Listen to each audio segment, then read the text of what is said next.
This video has pretty much been on the way for about 4 months. Right next to me is not a PSP, is not a PlayStation Vita. It's very much more like a device you may be more aware of, the Steam Deck. Now, you can see straight away there's quite a significant difference between the two. Huge. Okay, well, it at least feels huge. I really don't like this very much. Now, we'll get into that a little bit more later. Let's put that away. We're going to be checking out the GPD Win 4. We're going to be playing a whole bunch of games. Basically, check out the device. Now, I've spent a little while setting this up, and I say setting it up. I've been installing games and emulators and everything I'd always wanted to do on the Steam Deck, but I never did. Actually, just over here, we have a PlayStation Vita.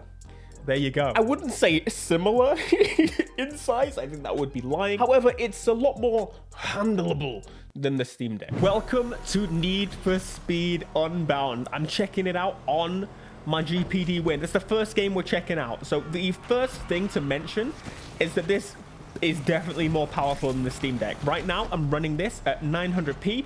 It's on like low settings. It doesn't look fantastic to you, but you've got to remember the size of the screen on the GPD Win is smaller than the Steam Deck. I'm running it at 900p. Yes, I'm using FSR. For those who don't know what FSR is, it's like basically running the game at lower resolution. It's a bit more dynamic with the settings, making it look better at a lower resolution. This is even more impressive considering the fact that I'm running this using VSync. I know, it sounds horrible, but the video feed on my capture card was actually jumping around and cutting a little bit. So I thought, you know what? Let me put that on. So if I do turn that off, let's actually just jump into the settings, go into the graphics. This is what I've actually got set up. So literally 900p, 1600 by. I was originally on like 720p. This is going to be a properly nerdy video. I hope you know that. But we're not just going to play new games because to me, that's the most impressive. The fact that we can play a new game at 900p. Also, my camera keeps jumping and jittering. This is a really temporary setup. Okay, anyway, everything is pretty much on low, as you can imagine. Bumped some things up. I've not optimized it yet, but I've not put any power limits on or anything. This is running really actually usably, and it looks decent. You see more jaggies, obviously, because, yeah. But it's genuinely making me consider, should I just switch to PC, have this and my home base have a PC to play? This is the first time I've actually really considered going not full PC, but mostly PC. Anyway, that's Unbound, a brand new game. The more recent, older games of Need for Speed, they don't have FSR and such, so it's a little bit more difficult. However, I can run Heat, I can run Unbound, I can run 2015. Now, that's not the main reason I got this. I wanted it for the size, the portability, and a few particular games. I cannot tell you how many times I've had to watch this damn thing. But yes, this is Burnout III Takedown. Notoriously a really difficult game for emulators to run very well, but basically this thing does very good. For example, another game that I really like is Jak and Daxter. Jak 2 is notorious for running really terribly. I'm actually getting about like 55 FPS average, which is really impressive, and that's like 4x resolution. Doesn't matter when it comes to those games. It's just hard to emulate. I have yet to run this emulator with multiple monitor outputs, and it's doing well.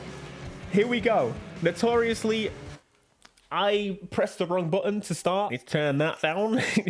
Sorry, YouTube. It's so weird going back to the PS2 games because all of a sudden I'm pressing A/X to get going and R1 to boost. It's super odd, but this is Burnout 3. It's actually some people's favorite. I personally am a Burnout 2 person.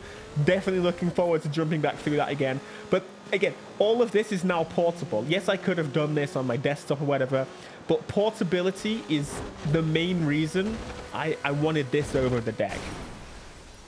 Crash. Man, I don't even know where anyone's gone now. They literally... Oh, this is terrible. 10 seconds. All right, yeah. We just made 3 seconds up in one section. That's pretty spicy. Come on. 5 seconds. Man. Anyway, yeah, this is running at 4 times resolution, so I'm running this at 1080p, which is the resolution of the screen. 1080-60. It's glorious. Never seen it look better. Get in the bed! No! Man, I miss Burnout so much. Come on. Oh, come on! Yes, bin. No! No! I don't know what the frame rate's doing there. It must be my multiple displays. It doesn't normally do that, I promise. See, the fact of the matter is as well, I could set up to synchronize on my network my save games between this and like a PC, which is just beautiful, which is what I definitely intend to do. Just so it's clear, I do own the disc for these games, because why would I not? Please still love me, PlayStation. Bruh! Every time. Just want to get back to the device real quick. I haven't shown you its like party trick. If I need a keyboard, you're like, Theo, what? Do you have to plug one in? No. Push this up and you've got a full keyboard. What the freak? Incredible. One of the most impressive games that I'm able to run, locked at 30, by the way, is Little Big Planet 2. I cannot believe that this runs like almost as well as maybe the PS3 did. PS3 emulation is possible. It feels like the PS3 was like weeks ago. I just... What? But don't worry, because I know about 2 of you have interest in that game. So I can run Midnight Club, which I guess 360 emulator, probably be better for the early PS3 360 games. But what?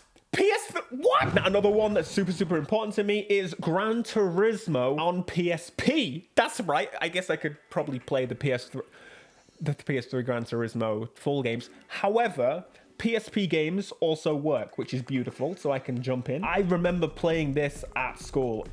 Just towards the end of school is when this came. That's so long ago. I was in school. I can choose a car. Yes! Peugeot 206. Ladies and gents, this is a PSP game. This is a PSP game. I don't understand what are the buttons. I actually changed them. And I still don't know what I set them to. Oh, it's probably select, isn't it? Oh, yeah. Back to the no cockpit view. Beautiful. I'm here pressing NOS button. Move out. It's a French car, so we have euros at the bottom of the screen. Absolutely beautiful. Running incredibly. It's a PSP game. I don't quite know what you would expect otherwise. Yeah, mate! How copyright is the music on the PSP game? That I do not know. How do I look behind? That I do not know. Is it my D-pad? It is! Incredible. I don't know how many of you know, but Gangs of London. If you don't know, you are losing out. Beautiful. As you can see, I've built up my collection. Very nice. Oh, mate. Why do I have this when I could just install the PC version breaks your BIOS? I've got to do that, yeah? Like, how do I even access the BIOS on this? And if you are a Jak and Daxter fan, I'm just going all out and showing my actual personal game collection here. This is the type of stuff I've been playing. This game I've been playing the most. This is the original Jak and Daxter. I prefer 2 and 3. If you know, you know. I'm up to this location here. Now you're wondering, how does it look so good? This is not emulation. This is just something I really nerdy I wanted to show you guys. This is something known as Open Goal, and essentially they are reverse engineering old Jak and Daxter games, which is an incredible feat. And so we get them running on x86. You can run this on your Windows PC and have an absolute blast. I really hope they do 2 and 3 soon, because those are notoriously difficult games to run. And under emulation, that is. Once again, this is not a racing game. There is one. I could play Jak X. I might get more than 3 viewers then. That would be incredible. I have 2 games in my Dolphin, which pretty obvious ones. Main reason why, there's a HD texture pack for the Dolphin emulator, well, the Nintendo version. It has been way too long since I played this. I used to destroy everyone that was against me on this. I really am struggling. I am struggling hard. That's the best I've done in days. I mean, I've played it a couple times so far. This is one that I definitely need to come back to. Story-wise, Time Splitters 2. Oh my God, what a peak game, man! I love this thing. Now, hopefully I haven't lost you with my non-racing games so far. However, we are now doing a racing game. Need for Speed Most Wanted.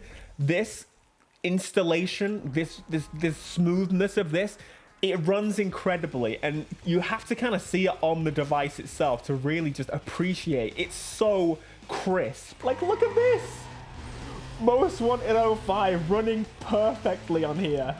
I can't believe it.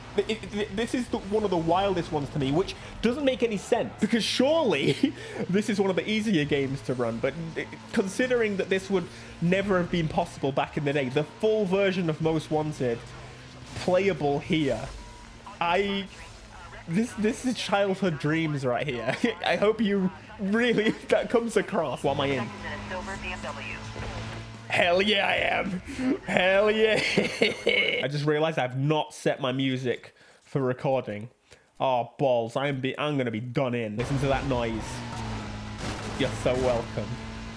You're so welcome. Come on, Criterion, you can get the noise right? I know if someone can do it, come on. You can get it right. You can fix it. Maybe you could film mine when I one day put the damn thing in it. It'll take some time. However, Most Wanted 05 on a portable console. And the thing is, this will run for ages because it's such an old game. It doesn't really take much to run it.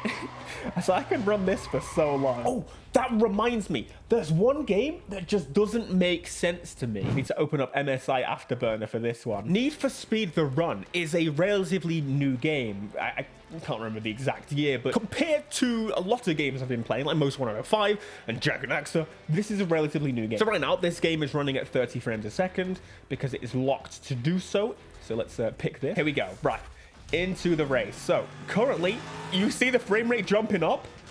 90 frames a second. Right, now do I change the camera? There we go. 123 frames a second? What is going on? Now, of course, unfortunately, you do get quite a lot of tearing on this game, and it does a hell of a lot of it. You might be like, all right, Theo, you're running at low settings. I'm not! This is running at maximum settings. I don't understand it. I can't comprehend it. It doesn't make any sense. I thought Frostbite was like really terribly optimized. Maybe that's a modern Frostbite thing, because this thing is rocking at 1080p ultra settings, and we are rocking no less than like 70 frames a second.